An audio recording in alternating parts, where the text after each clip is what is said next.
Assalomu alaykum va rahmatullohi va barakatuhu. Hurmatli birodarlar, hurmatli davolanuvchi bemorlar.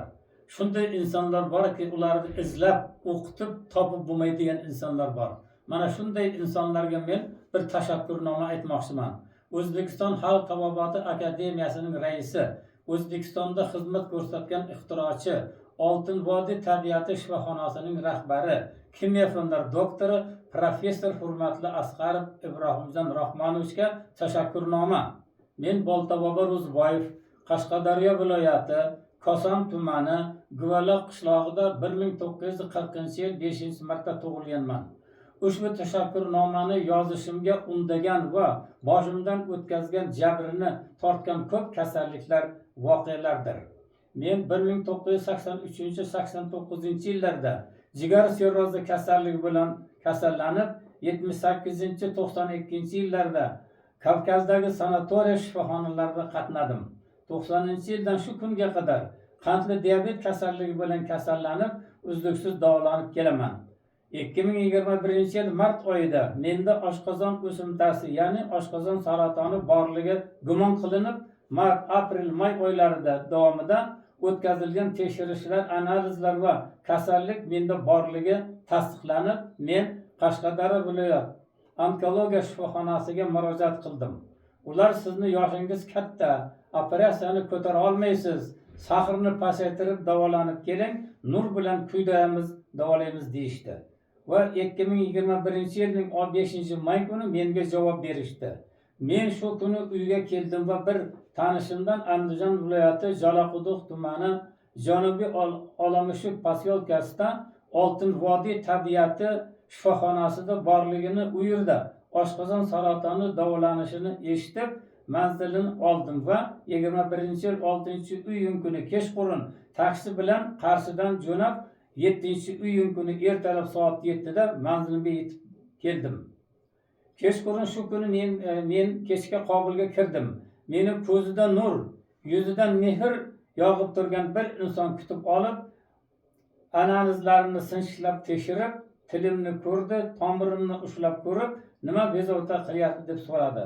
Men berilgan savollarga to'la javob berdim. Meni davolanish uchun qabul qilishdi, dorilarni yozib berishdi va davolanish boshlandi. Shundan qilib 2021, 2022, 2023, 2024, 2025-yillarda, ya'ni shu kunga qadar berilgan dorilarni diyetaga amal qilib uzluksiz ichib kelyapman. Men ko'p shifoxonalarda davolanganman, lekin Oltin Vodiy tabiati shifoxonasidagidek tartib, qoidani, mehrni, izzat, hurmatni ko'rmadim. Ibrohimjon Rahmonovich rahbarligida barcha katta kichik shifokorlar, ishchi xizmatchilarni hurmatni ko'rmaganman.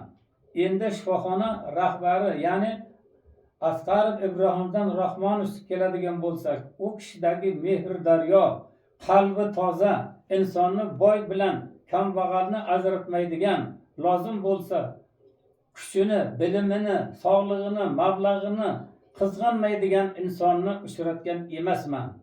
Men davolanishim davomida Tojikiston, Qirg'iziston, Qozog'iston, Turkmaniston, Rossiyalik fuqarolarni ko'rib, ular bilan suhbatda bo'lib, Ibrohimjon Rahmonovich haqida iliq va samimiy so'zlarni, tashakkurlarni eshitganman. O'zbekistonning deyarli barcha viloyatlaridan kelib, davolanib, dardiga davo topayotgan, sog'ayotgan insonlarni juda ko'p uchratib suhbatlashganman. Men o'zim ham Ibrohimjon Rahmonovichning sa'yi harakatlari tufayli sog'aydim. Hozir sog'-salomat yuribman. Menga va kasallik bilan uzoqqa bormaysan, tuzalmaysan degan insonlar meni ko'rsa hayron qolib, hali ham bormisan deyishadi. Bu inson shunday insonki, meni davolashimni har tomonlama qo'llab-quvvatladi. Bepul joy, dori-darmon, oziq-ovqat bilan ta'minlab, boshimga ish tushganda tashlab qo'ymadi. Akam, ukam meni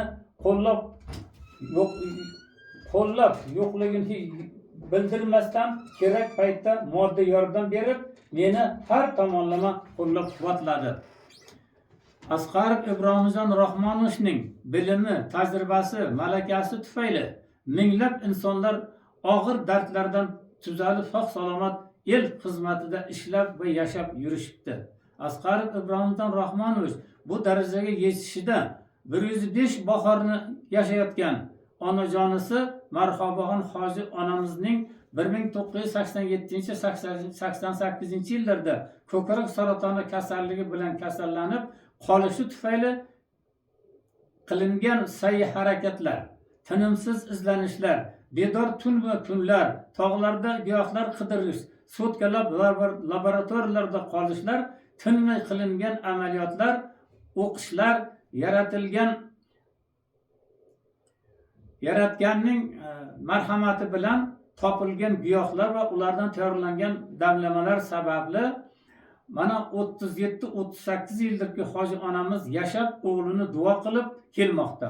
Bundan shunday xulosa chiqarish mumkinki, kimyo fanlari doktori professor Asqarov Ibrohimjon Rahmonovichning sa'y harakatlari, izlanishlari, mehnatlari evaziga 10 minglab bemorlar u kishining qo'lidan, shifoxonasidan davo topib, tuzalib hayotga qaytganlar.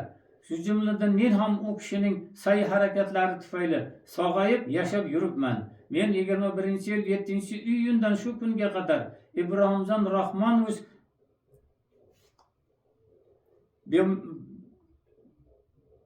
yoki boshqa bir kishiga baland ovozda gapirganini ko'rmadim va eshitmadim. Men o'zim yoshim katta bo'lsa ham u kishining yuziga tikilib qaray olmaganman. Hurmatli fuqarolar, davolanuvchi bemorlar, O'zbekistonimizda Ibrohimjon Rahmonovichning boy bilan kambag'alni ajratmaydigan, hokisor, qo'li, dili, qalbi ehsondan, xayriyadan, yaxshilikdan, insoniylikdan men o'zim birinchi bor ko'rdim, guvohi bo'ldim. Aytinglarchi, shunday insonni ulug'lamay, e'zozlamay, qadrlamay bo'ladimi? Shu insonga tasanno rahmatlar aytmay bo'ladimi? Men sizga boshim yerga tekkuncha ta'zim qilaman. Sizga va sizni shu darajaga yetishingizga kunu-kun duoda bo'lgan Marhabaxon hoji onamizga, sizga madadkor va doimo yoningizda turgan Manuraxon kelinimizga, barcha oila a'zolaringizga, siz bilan yonma-yon turib mehnat qilayotgan Oltinvodiy tabiati shifoxonasining katta kichik shifokorlari, ishchi xizmatchilariga ta'zim qilaman.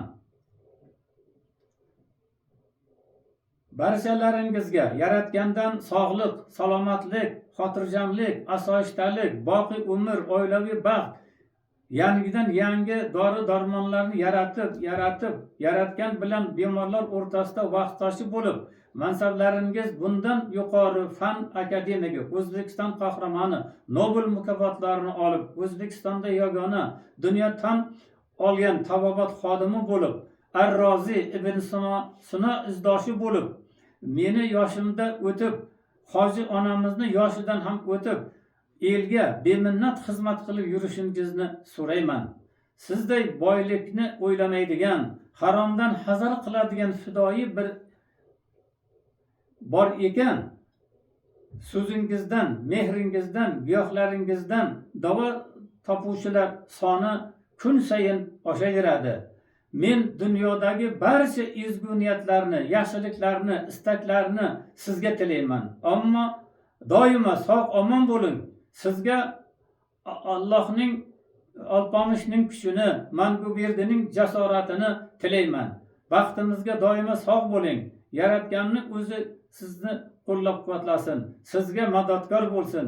Elga, bemorlarga sizday yaqin do'st kerak. Yurak yonib yashar albat do'st bilan. Mardlar oshar albat do'st bilan. Baxtiyordir bashar albat do'st bilan. Do'stsiz bizlarga, bemor ko'ngli xastalarga. Uzoq yashang, siz bizlarga hali keraksiz. Koson kamoli ehtirom bilan Boltabobo Ro'ziboyev, Qashqadaryo viloyati Koson tumani Guvaloq qishlog'i, Toshko'prik mahallasi, Mustaqillik ko'chasi 42 uy. Katta rahmat.